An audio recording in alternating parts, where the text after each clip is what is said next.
Scott Alamillo. This is my life living in Leon, Nicaragua, and today we're doing something a little bit different. I decided I'm going to do a live stream to make our daily video. I think I'm going to try to add this in every so often. I'm giving it kind of a trial run here today, and the reason is it occurred to me this actually takes a fraction of the amount of time and effort that it takes to do a traditional video. Now it's less polished, of course, and I can't do any editing, and there will be interruptions, so I'm going to do my best to make this kind of a blend between a live stream and a regular video. It's not going to be super long. It's going to be more or less a regular video length unless we get a whole bunch of interest and people jumping on, but I don't expect that. We're surprising people here on a Saturday evening and giving it a try. But today we're going to be talking about Nicaraguan housing perspectives. But before we jump into that, I'm going to bring up, and of course I closed it, so I can't actually see it. I have a question that was stated. I'm going to bring it back up again about phones, and I want to answer this. Hi, Scott. I am a Canadian who has Google Voice and uses Helium Mobile with a U.S. phone number when in the U.S. I have an iPhone with eSIM capability. Since Helium piggybacks on T-Mobile, I should be able to use that, correct?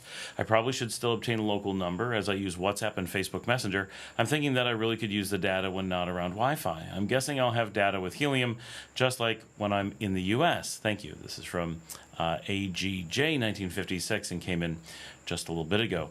And I'm going to answer that. I'm answering this on the live stream right this moment. All right. So I want to talk about this a little bit because there's, I think Canadians especially tend to lack a lot of knowledge about or exposure to how cell phones work because they have so few options. They have, as far as I know, the worst market. I'm sure it's not actually the worst, but it's of any country I've ever been exposed to or heard rumor of, they are the worst cell phone market on earth. It is the most backwater. They make the U.S. look positively fantastic, which is saying something. So when we talk about using another carrier, like I'm in the U.S., so my carrier uses AT&T or I use T-Mobile or whatever, they're referring to the towers, the physical infrastructure. So let's talk about what it's like when you're not piggybacking. You're in the U.S. And you're using T-Mobile. You're a T-Mobile customer. You have a T-Mobile account. That's what gives you your number of minutes, your type of number, where you can use it. All the rules and stuff come from that. When you're in the U.S., T-Mobile mostly uses U.S. towers, but sometimes T-Mobile customers will use AT&T towers, right? They have agreements with each other to provide better coverage sometimes. So that can happen. When you're traveling outside the U.S., if you're in Canada, for example, T-Mobile might use Rogers or might use Bell Canada, depending on who their agreements are with, or maybe both in some cases. When you're in Nicaragua, T-Mobile uses Claro. Now, when you do that, your service level, what you get, how much you pay, whether or not you have service, if you're allowed to piggyback on someone, all those things are part of your service agreement with that carrier. So as a T-Mobile user, we get worldwide coverage because T-Mobile pays for nearly every country in the world, 189, I think, countries, to provide prepaid or part of the configuration package minutes that you can ride on that for data, and then you pay for voice calls. And so when we're in Nicaragua, you can use a T-Mobile account more or less like you're at home, but you can't make calls on it, but who would want to? It makes no sense. So that's not a negative. You're not losing anything. But you get data automatically. And so if you show up anywhere with T-Mobile, your phone says welcome to wherever, and just works. It may be slow, but it works. And so you can bring up maps, you can send an email, you can check your reservations and all that kind of stuff. So it's very, very important. Huge thing. This is one of those secrets that travelers know, is to always have T-Mobile when you can. And there's nothing like that in Canada.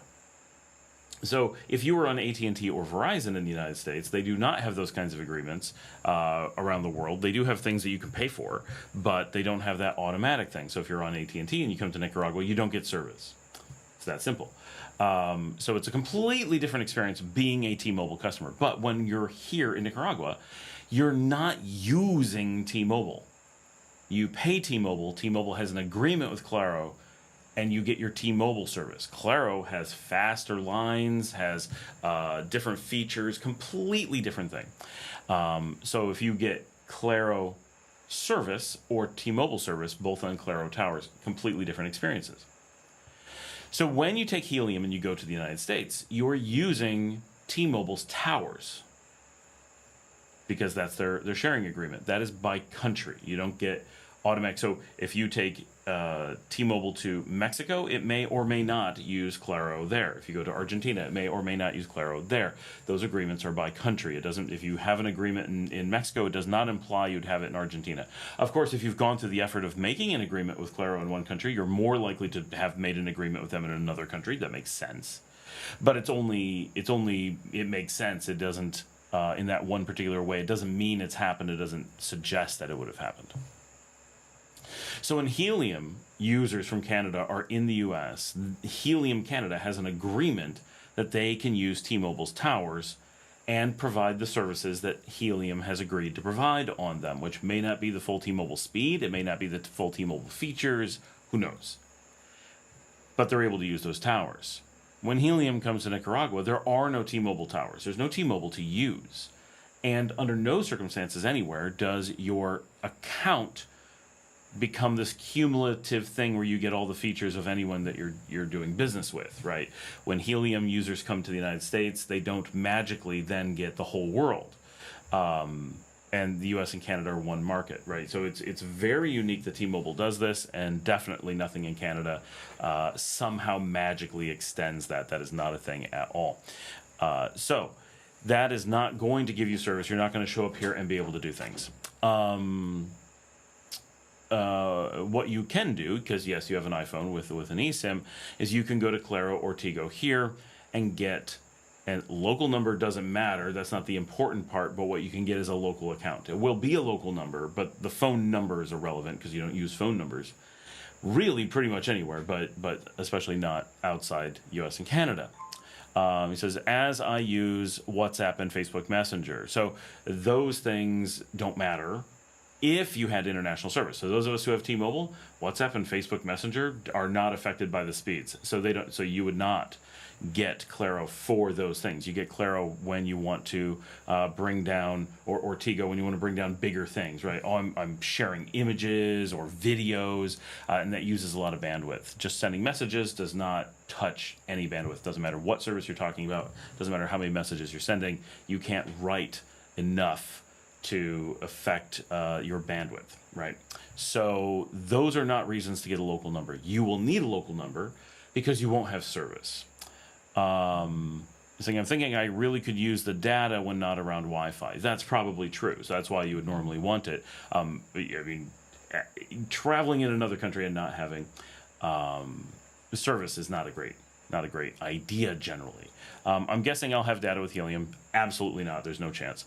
Just like when I'm in the US. Yeah. So at some point I will try to write that as well as a response, because that was a written question. But no, absolutely nothing in Helium using T-Mobile towers in the US suggests that they will magically get Claro towers in Nicaragua, and there is no chance that there's a Canadian carrier secretly giving free service around the world when every Canadian has been looking for that for forever and no one has ever found it.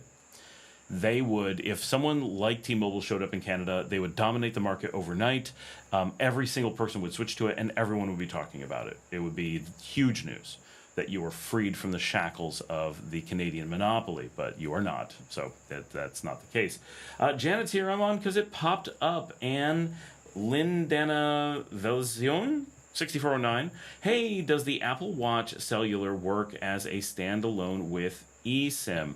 I don't have an Apple Watch with a standalone, but I don't know why it wouldn't. That would be expected to work, right? It's just a SIM card. So I don't know how it would know that it was not to work. It must work, right? I can't think of any potential limitation. I did say at the beginning of this video, for those who are popping on, I'm actually doing this as the daily, and I didn't have a lot of time, so I figured that, because it takes, maybe 30 minutes to record the show and 30 more minutes at least just to go through the editing of the show plus the time to post it and all that, and this actually does that all at once. It saves me actually 1 to 2 hours by doing a live stream that's shorter. So that's what we're doing this week. So I don't know if we're going to get many people on. I'm not really pushing that we're doing a live. But I thought it'd be something different, and I'm going to throw this in from time to time, I think. So it just seemed kind of easy. So that question had just come in from AGJ 1956, and figured I would answer that quickly and explain how that works so they wouldn't have that question. So today's topic was perspectives on Nicaraguan housing, and the reason that this comes up, the thing that made me think of this as a topic today is, and of course I'm in Nicaraguan homes all the time, and probably I was thinking of this because it was also a topic I realized later on the Expats group on WhatsApp, and so people have been talking about their giant houses and stuff, and one of the things that I was out at someone's house today, and I pay a lot of attention when I'm out and about here in Nicaragua, because it's part of the expat experience, right? Seeing how people live, learning the culture, getting situated with that stuff, becoming really a part of it, and I was thinking about the way that it is when you go to the average, right? There's always an exception, right? So there are people with giant mansions, they exist, but they're definitely few and far between, and there isn't the McMansion culture, there isn't the large, unnecessarily big house culture and stuff going on in Nicaragua the way that we have in the US and Canada. We're used to generally pretty big houses, and I was talking to a friend last night about this, and I was saying, when we build our own house here, and I said it as, we're Americans, we want different things, and one of them is we want big comfy houses because we like to stay in, and it's one of the things we look forward to. Oh, are we going out tonight? Heck no.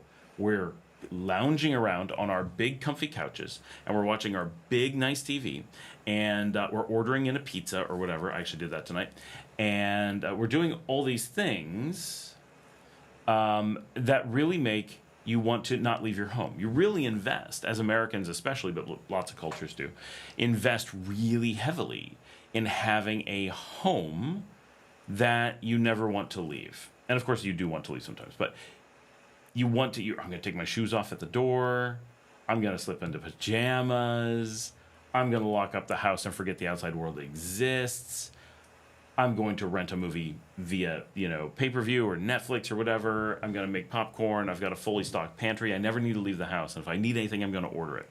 That's kind of the mentality we have. When we get home from a long day, we want to camp in our houses. We love it. And we grow up, most of us grow up with this view of like, what's comfort, what's success, what's relaxing. And that's how we see it. And Nicaraguans have this very different view, right? They don't take off their shoes. They keep their shoes on because it's tile, and the inside and the outside are kind of one thing. And you don't invest a lot on the inside of the house, partially because of the economics, but also partially because it's just not culturally a thing. And houses aren't generally super comfy. They're much more utilitarian. They are much more functional. They're designed to be adequately cool without being expensive to cool, and things like that. And you don't buy furniture to decorate, or you don't have first living room, second living room, right? And I was talking to my kids about this today. We were trying to have a conversation in a room that we watch TV in, and it's like, there's this, all we have is one couch and it stares at a TV. It's really hard to talk to each other. It would be nice if this other room had like all these couches and stuff, but when would we use that? And to make the couches things you want to use, you may not want it to be outdoors the way that the house actually is. I should have gotten more water before I did the show. And I was explaining this to my friend about how our goal, because we're Americans, but recognizing that this is a non-Nicaraguan thing, this is a lack of integration mentally, that we just love having a home that we just camp out in and become really comfortable in, and it's our sanctuary. That's so unique, and like the amount that we do that, I had to explain. And I was in a Nicaraguan home today, a very normal, run-of-the-mill, middle barrio Nicaraguan home, and I was thinking about the designs of the tile and the furnishings and the outdoor furniture and like what they do. And the outdoor furniture at this particular house is 4 plastic chairs on a concrete slab, and it's completely comfortable, right? You want to sit around and have beers with friends, that's what you do. We don't have fire pits because it's warm, right? So that gather around a warming thing, we don't need that. Outdoor kitchens, not much of a thing here, so that's not being done. Someone might grill outside, but that's about it. Excuse me. I edit those out when I'm doing the regular show.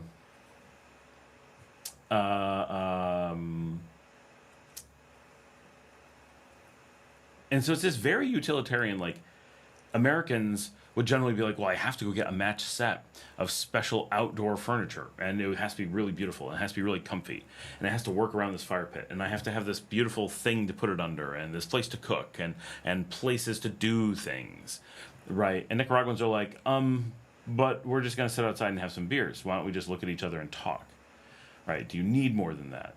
Probably not. Well, then why would you spend $5,000 doing it? You can do this for $10, and that's about what it costs. It's probably like $20, right? $5 a chair. That's probably about how much it is, and perfectly adequate. And you don't have to worry about them getting ruined. Oh no, something happened to my plastic chair. Go buy another one, right? And everything's like this, right? And the living room has one couch. It's very good for what it is, and it's convertible. It can turn into a bed. So it's this very practical home furnishing, right? Small table where just enough people can eat. A kitchen just big enough. Refrigerator just big enough for the amount of food that needs to be kept cold. No spare chairs. There isn't a separate piece of furniture for every activity, right? Americans love having, I have a reading nook, I have a TV watching couch, I have a chat with the neighbor's couch, and partially it's because our houses are cold, or at least not hot, and we spend so much time in them, and we focus on them. There are our wealth stores, there are our showcases of our lives, they are our comfort, and so forth. And Nicaraguans just don't see them that way.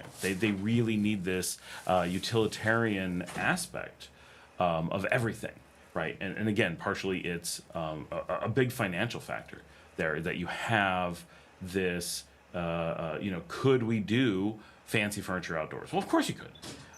Is fancy furniture made here in the country? It is. So access to nice furniture, absolutely there. But is it common for a Nicaraguan to go out and I'm going to spend months of income so I have this beautiful furniture that's just great but doesn't actually improve my life? Not very often, no. They're not going to do that. It just doesn't make a whole lot of sense. It's not a thing to invest in. They're much more likely to go out and maybe get a car, much more likely to put an extension on the house so they have another bedroom or something of that nature, or invest in a business, right? Go start something up, rather than throwing it away on furniture that may look nice and feel nice, but doesn't actually change what they have time to do. And they tend to work longer hours, and when they do have free time, they don't tend to spend it in the house, and that's a really big factor, that they go out and go to the bar and listen to music and do that kind of stuff, and socialize outside the house. Whereas Americans, and this is one of the things I was saying to my friend, is I'm like, of the people that I really want to see all the time, I'm just going to move them to be near my house, rather than, going out to the places that they go out. And that's actually a more effective strategy for how we live, and not something that Nicaraguans would normally even think of doing. And it's part of we want to have our house built near other things we do. So it'd be really nice if I didn't have to get in a car to go places. And my plan is that eventually I rarely will. And so there's this very different way of viewing homes and furnishings in the home, right? And the whole home experience. And so I think Ambiente just asked, because we're doing a live stream instead of a daily video, that what's the average square meter in Nicaragua? So I absolutely don't know the actual average square meters. I'm going to make some guesses here. But what we see as really median Nicaraguan homes, I think are generally in the, he's asking about square meters, so 40 to 80 or 90 range, right? Which we would consider quite small in America. Average homes in Nicaragua often fall into a category of being considered small homes in the U.S. and often will not pass code simply because they're too small. And so certainly some are quite large, right? They vary. Mine, I think we're pushing 10,000 feet. Like it's absolutely massive. That's probably not that big. I have done, definitely not 10,000 meters. Sorry, that was definitely meant to be feet. It is, no, it's probably, I think it's 5,000 square feet. But it's, wow, you're doing a Saturday live. Yes, I am. 2 live streams in 1 week. Am I in heaven? You are. Well, you are in Nicaragua, right? You are in heaven. Yes. And so in the U.S., I don't know what the average is, but like I had a home that would be considered a relatively small one. My starter home was 1,300 square feet, and my long-term home in Texas that I owned when I had children was 1,800 square feet. And those were not considered big homes. The bedrooms were not big. Our master was very reasonable. We didn't have en-suites. We had one master en-suite, and then the other 2 bedrooms shared a bathroom. Our kitchen was pretty small by American standards. We had a very nice living room. That was good. We had a decent dining room. And then a garage that we converted, so you could have been considered 2,000 square feet, 200 meters, under the right circumstances. That was considered a on the small side home, but very middle of the road. I should point out to John Mason that this is not just Saturday, it's Saturday night. So this is Saturday Night Live.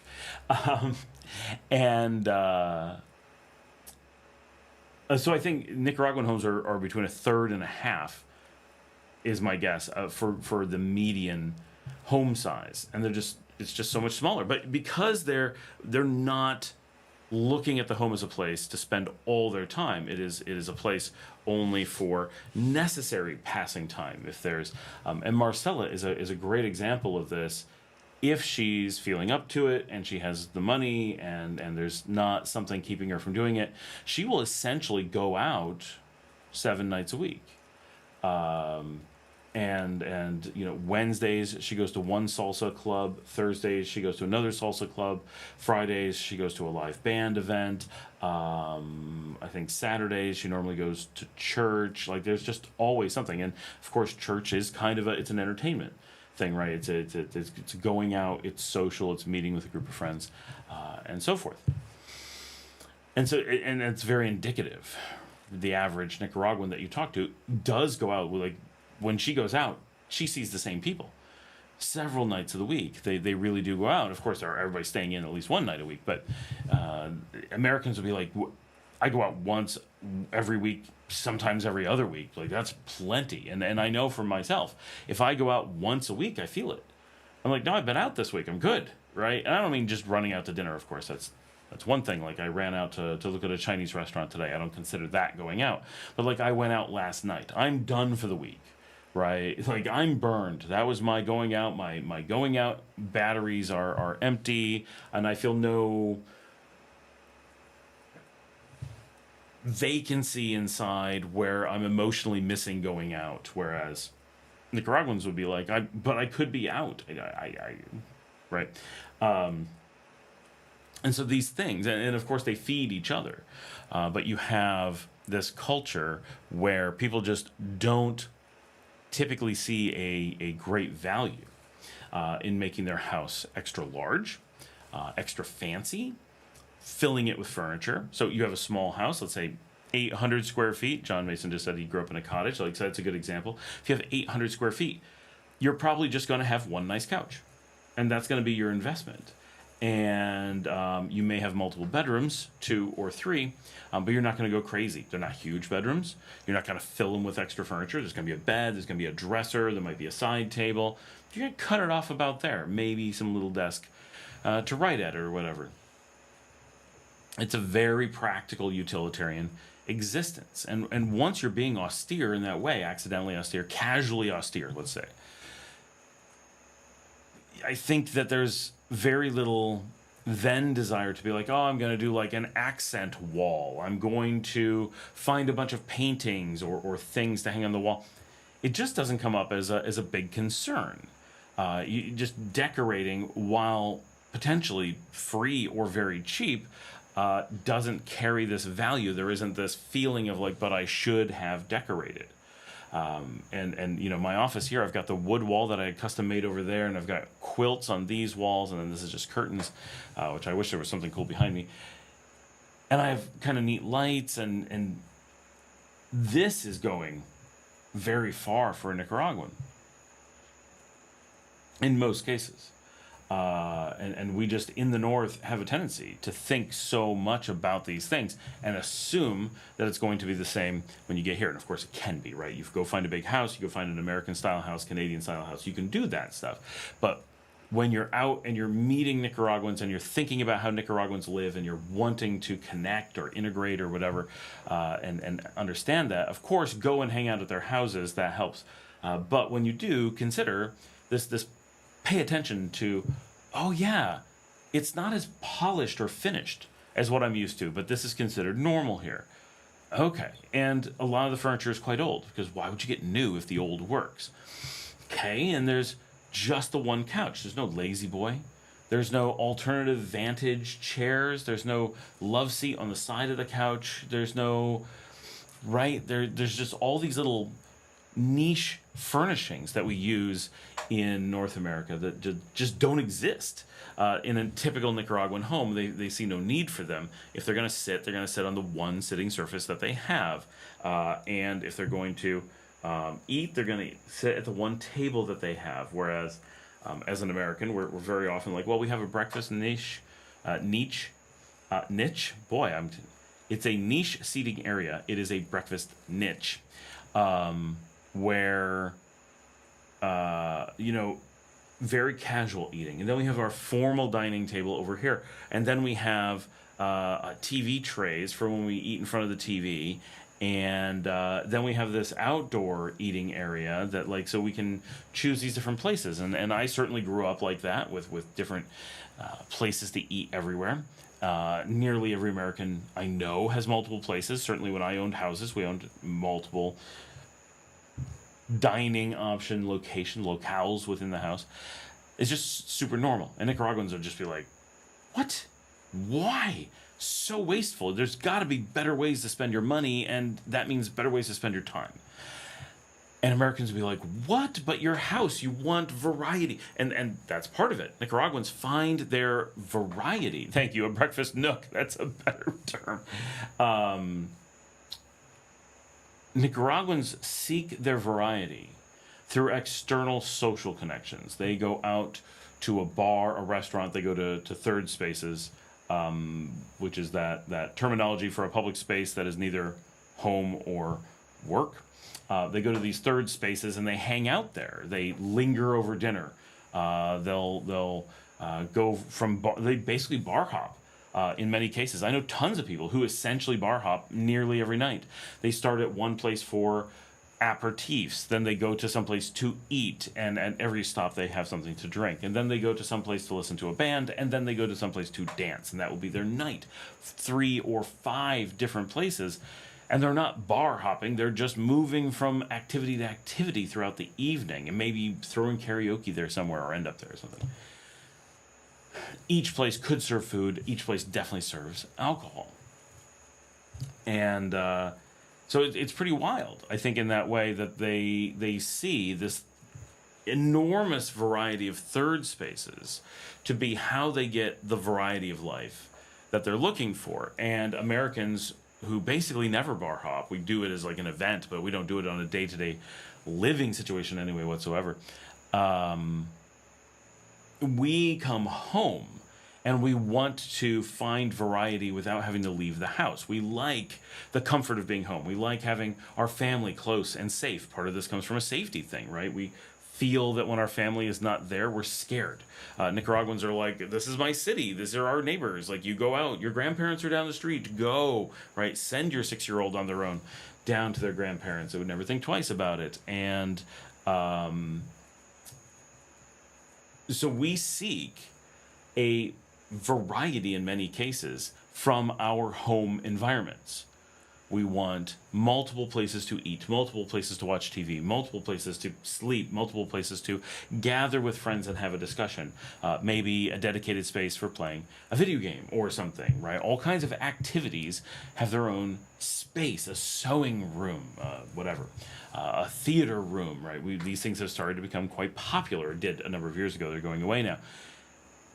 And Nicaraguans are like, what? Just have a place to sit, have a place to keep the beers cold, and it's just for consuming while waiting for people to gather before going out to the first of the bars for the evening or whatever.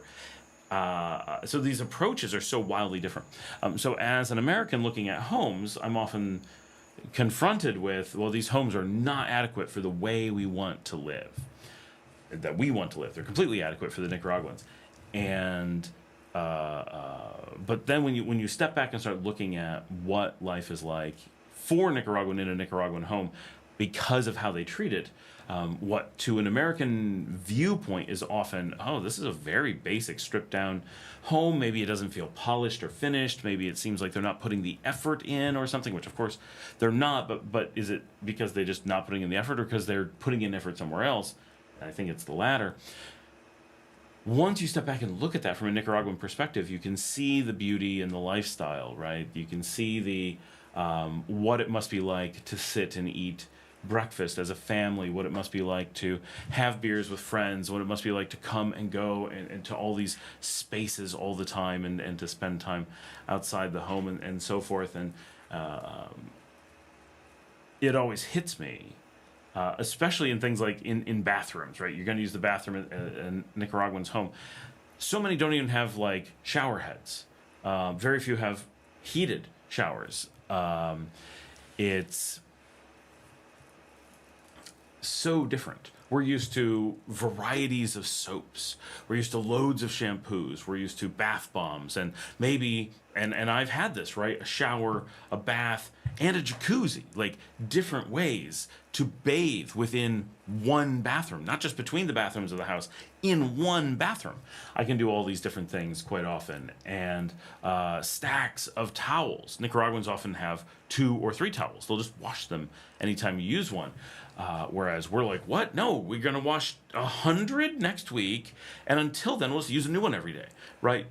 We have stockpiles, and that's fine. And then there's different types of cotton, different colors, different all this variety. At home, Nicaraguans are like, why? Why would you do that?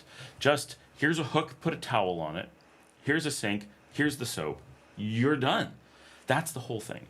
And every piece of life is this so much less variety in the home, because that's not where they're seeking their variety. And it really eye-opening to me, and I've lived here for a long time, so understanding many of these aspects, but putting it together, and being able to say, I see why this feels austere, because the time and effort are going somewhere else. The goals are different. The activities are different. And it was really explaining this in the opposite. Why, as an American, do I want a house that would make no sense to most Nicaraguans? And she's lived in the barrio her entire life. She's never been exposed to American houses, have no idea what they're actually like, has only traveled briefly. For her, it makes sense. Okay, I see. Yes, you want to stay home. You want to be comfortable. Sure. But you really do have to break it down and be like, because Americans do this, because we invest like this, because we buy these things, we have all this comfy furniture because we do different things. We have big TVs because we do different things. And so I wanted to share that with you guys, and talk about things that affect you when you move in cultural zones like this, and to help understand what it is you're seeing on the ground. I'm going to do the wrap up, and then I'm going to go to the actual live stream notes, so that this is kind of like a regular video, and kind of like a live stream. So thanks for joining me. Like and subscribe. Hit that thumbs up on the show. For you, those of you who are on live, please hit that thumbs up now. It goes and it'll show up in my screen right as you do it. If you'd like to support the channel, you can buy me a coffee at buymeacoffee.com/Scott Allen Miller. Comes directly to me and helps pay for the Fujifilm camera, these beautiful Rode mics set up for streaming and all that stuff. I do want to get a new Rode streamer so that we don't have such a complicated setup. I do have to have one of these. I think you can kind of see it. It's not going to focus. It doesn't like me. Ooh. The cables, if these cables yank at all, this show's going to go off. This is part of the equipment I have to have for getting the microphone and stuff in there. There's just a lot, plus all the software licensing. So I really appreciate all the sponsorship that you guys do. And of course, if you have questions, get in the show notes. All the ways to contact us are in there. Get in the comments, say hello. Join us on Thursdays. Normally we do a Thursday live stream. This is actually a perfect time to say we're not doing a live stream this Thursday. That actually justifies doing more live streams during the week, but we're not doing one on Thursday because it is my daughter's birthday and Thanksgiving, but because it's my daughter's birthday. So with that, I'm going to actually go into some comments and questions, since you guys, we actually have quite a few people on right now without me even announcing the live stream. Janet says, in about 1980, they had a street of dreams with these crazy houses with too many places to buy couches for. I thought it was weird then, and I think it's both weird and kind of crazy now, too. D. Gilbert said, yeah, John said. Brent says, Saturday pop-up live stream, let's party! Then the cottage we read. Bempy, great to see you on Saturday night. We got back from Nicaragua 8 days ago and missed your show this week. Oh no, how was your trip? Glad to hear you were here. Brian says, what is this, Saturday? It's a breakfast nook. Kevin says, hi Scott, are the limitations in building with wood or certain wood species? Are there limitations in building with wood and certain wood species and termites a problem in areas? So termites are horrendous here. You got to treat for them, watch for them. I've had so many. We're constantly fighting the termites. That's a very big thing in this part of the world. Lots of ants too. Thank goodness they're not fire ants, but they're still ants. There's a lot of limitations on wood. Wood has to be very local, very difficult to ship wood around. We do have access to wood. That's not a problem, but you really don't get to pick the kind of wood you're going to use, right? You can't order pine. We don't have pine here. So, you know, if you want to work with Guanacaste, you're all set. We have Guanacaste. But depending on the region of the country you're in, the woods that you'll have available to you will be very different. And by and large, we use extremely little wood in our construction here for a lot of reasons. A place to work, tinker, like a shed, is more important to me, and a place to grow things. For my trading, my preference is my electric desk so I can sit or stand. I've been thinking about getting one of those, partially because this just isn't a real desk. I'm actually using a table. And they now have them at PriceSmart that you can just walk in and get one. So I'm like, I almost grabbed one last time, and I do so much standing, or I should be doing so much standing. I could do so many things when standing that I really do need to get it. Plus, it would make my chair last a lot longer. That's actually a point towards a sit-stand table. Brent says, recently saw an ad for a rental that was basically unfinished. People were commenting on what a dump it was, but in my opinion, it really looked like it just needed tile and paint. Would most landlords be okay with you paying for the furnishings and deducting it from your rent? Well, it depends. Most places, if they need those things, you're paying for it is already built into the rent price, typically. If it's, oh, this place doesn't have something I want and you might want it, right? Like, I'm going to add air conditioning or a pool, then often they would be willing to deduct some amount of it from something, but it only so much, right? Bempy says, bought my first house 40 years ago in Vancouver, British Columbia, 2-bedroom or 2-room in Nicaragua, bungalow with occupancy permit dated 1946, wartime minimalist housing, $90K. Today the lot values at over $1 million. The lot. Bempy says, when my first wife got too sick to work, we had the city home plus an island acreage with no home. We sold the city home, moved to the country, and lived in a 1960s 15-foot RV trailer, family of 4. Holy cow. DA Miami. These were agrarian peasant farmers' backgrounds versus people in multi-generational and wealthy Western society. No comparison. For sure. Although in a lot of, like here in Leon, you actually had multi-generational, relatively high wealth. This was the richest country in the region when many of these houses were built. Brian says, you wash towels? Bempy, when my son started school, we moved into the new and huge cabin, 384 square feet, 2 adults, 2 kids, and 2 dogs. It was comfortable.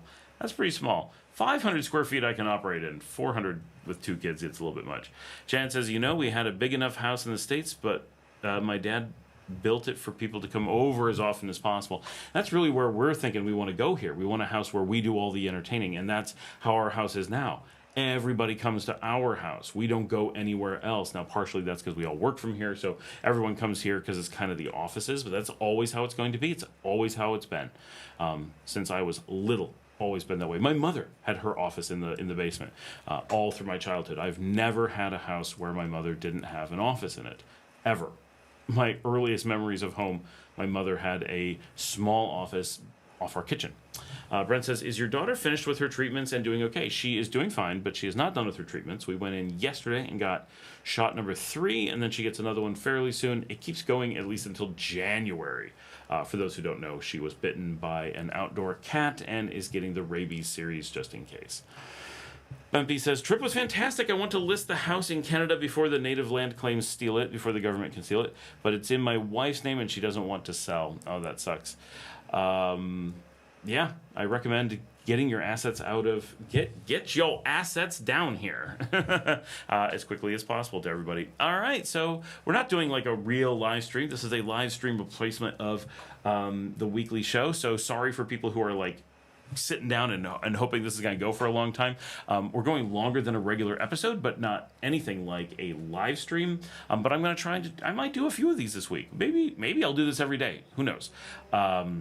Except, of course, live stream day, in which we're not doing a live stream. So just remember that Thanksgiving, the 27th, Thursday, is not going to be a live stream. So with that, I need to get back to work. For anyone who has been interested in some of the stuff that I've been doing, it's just back up and running. The new and improved Nicaraguan is far from done, but is up. So if anybody wants to sign up, and it's free, right? Everything's free on it. Nicaraguan.com.